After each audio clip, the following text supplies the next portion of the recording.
tissue that covers a structure or lines of a cavity.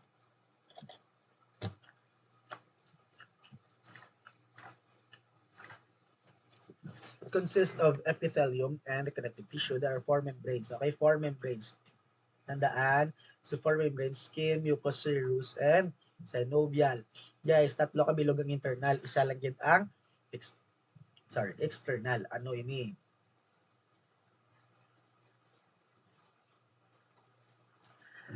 Ang external lang yun is skin. Of course, mga bada, external, sa sagwa na siya. So, external is skin or cutaneous membrane composed of stratified squamous epithelium and dense connective tissues. Ang location, of course, ng natin skin, it covers the body. Function acts as a barrier, protection, absorption, and secretion. Next, internal, guys, mucous, mucosal cavities that open to the outside of the body. Example. Ha? Ano ko? Sorry. So location is digestive, respiratory, and reproductive tracts. So depende sa location but include protection, absorption, and secretion. So depende man ang iyang function sa iyang location. Serous do not open to the exterior of the body. Consists of three components: layer of simple squamous epithelium, its basement membrane, and the delicate layer of loose connective tissue. So, location, heart, pericardial, pleural, and peritoneal. Okay, wala sila yan nag-open exterior of the body. Kaya nga, serious sila. Serious sila, guys. Wala sila nag-open agad. They do not contain glands but they secrete a small amount of fluid called serous fluid. Okay? Serous fluid which lubricates the surface of the membranes. Okay, next. Synovial, freely movable joints. Kita nyo lang sa mga diri. Sa mga diri na. Synovial. May synovial fluid na sa synovial diri. Made up of only one connective tissue and modified connective tissue. So, amaning namba ko, diyan siya makita sa joint area. Sa mga joints na, sa mga joints, kita na. Next is, it produces synovial fluid, makes the joint very slippery, thereby reducing friction. Okay, inflammation. Let's go, inflammation.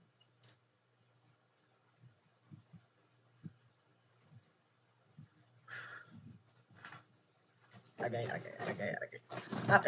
sorry. Inflammation, okay, 5 major symptoms. May 5 major symptoms lang gid ang inflammation. That's your redness, heat, swelling, pain, and disturbance. Guys, ara na sa lecture nyo. And inflammation, may 5 major symptoms lang gid. Ano sa iligay no na gani ang inflammation, magbanog, maga or something. So redness, of course, redness, that's your rubor. Rubor siya. Rubor, redness. Next is heat. Heat is, ganing heat? Calor, di ba? Calor, ang bas ng student ko sa class, calor kay kalo, kuno kay heat, init. Wow, very good. Okay, calor is, of course, para sa akong tanan ko, calor kay, di ba? Calories. So, calories, di ba, gina-burn na? So, kay burn is heat. Calories. Calor. Heat. Next is swelling. Swell. Galing swell man. Pwede si calor. Rubor. Tumor. Yes, very good. Swell. Nagahabok. That's your tumor. Basta maghabok, may swell, may tumor na. And pain. Tandaan niya pain. Basta pain. Ang tandaan mo, ang meaning ng pain, si dolor nga. Pain. Si dolor ang naghatag sa kasakit sa imo. Agoy. Sana all. Okay. Disturbance, loss of function. Wala na. Stages of inflammation. Inflammation process. Chemical mediator. Histamine and prostaglandin. Dilation of blood vessels, increased speed of blood cells to go to the injury site. Following injury, chemical mediators are released, some mediators, dilation of blood vessels, foods and redness and heat. Okay, sige. In short, guys, in short naton, napuso na lang naton. Kung may pilas, for example, kung may pilas or may maga, ang obrahon na isang body naton, kaya di ba ang flow sang lawas natin is okay. Okay. Joints. Okay siya. So, ang platelets or ang mga neutrophils, ang tanan na gaupod na siya sa red blood cell. So, kung may pilas or may maga o brown na, 'di ba, ang platelets attracted siya sa blood flow. Ang platelets attracted siya sa blood flow. So, kung may pilas, 'di ba mapilas kami? Pag pilas mo, 'di ba damo na dagagwa ka blood, damo ka blood. Ibangod nga ang platelets attracted siya sa blood flow, makadto to anay ang blood flow sa pilas mo kay di ba gagwa siya gagwa ang dugo. Kay bangod nga attracted si platelets maupod siya sa blood pakadto dito hasta nga magdamo na ang platelets hasta nga magirinamo or in short naga-clog sila, then it will eventually stop the bleeding. Sama na siya. So kung dire, uh, some mediators diri siya ng blood vessels. So ang blood vessels mo diri naga-dilate, dilate nagabuka mo na kung mag-constrict nagagamay mo na.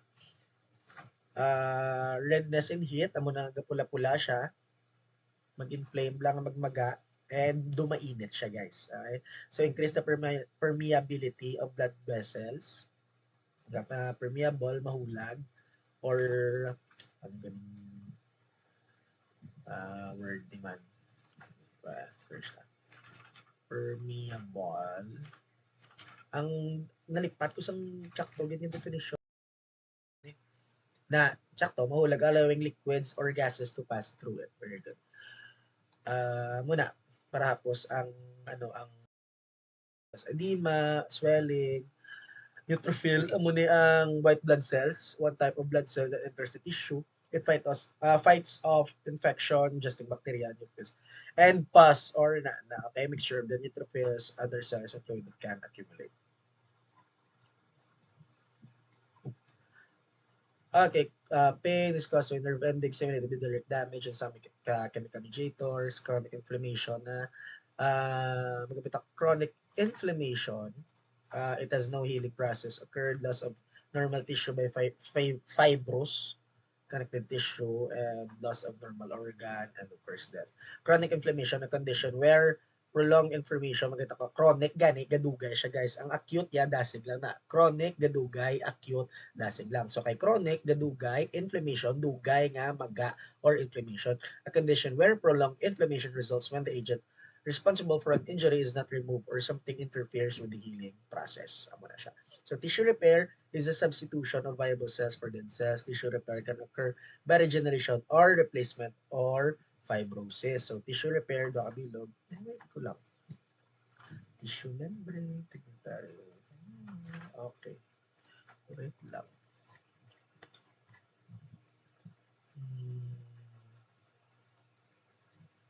Let's tandaan si mitosis, magwa si mitosis ha. Ang apat, lang timat na magwa na. Ang ni hypotonic solution, hypertonic, isotonic, nagwa na. Okay? Homeostasis actually nagwa man. Ang body positioning nagwa man. Wait lang ha. Ang labile cells, mucous membrane, digestive tissue.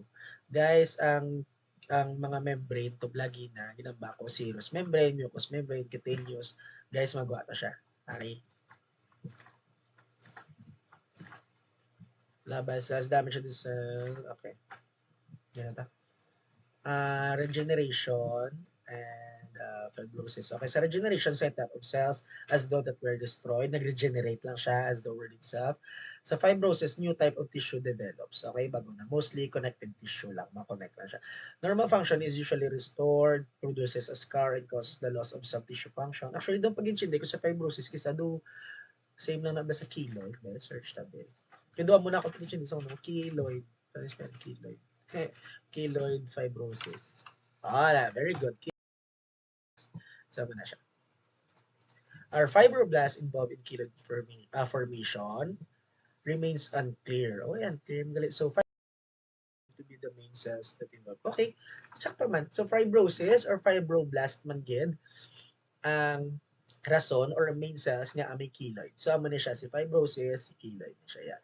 Si regeneration, nag-regen. No? So, for example, si stem cells. Guys, si stem cells, sila na ang may sang regeneration. So that's why iba ng mga tigulang, no, i-post lang kita, like for example, like Chris Aquino, they, sila niya rin tigulang, ginawa. Panahon ni Marcos, senador na siya.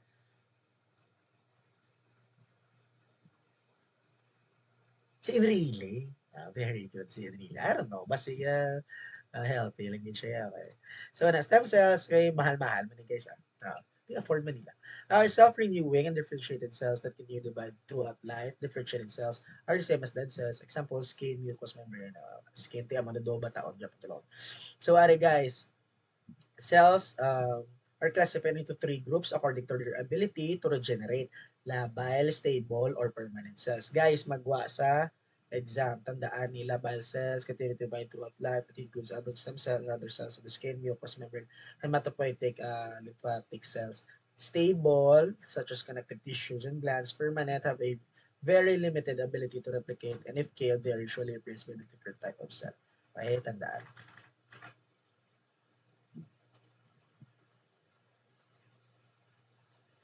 Ah, read lang eh, other definition of terms. Pero guys, magwa si effects of aging ng tissues. Okay, tandaan lang,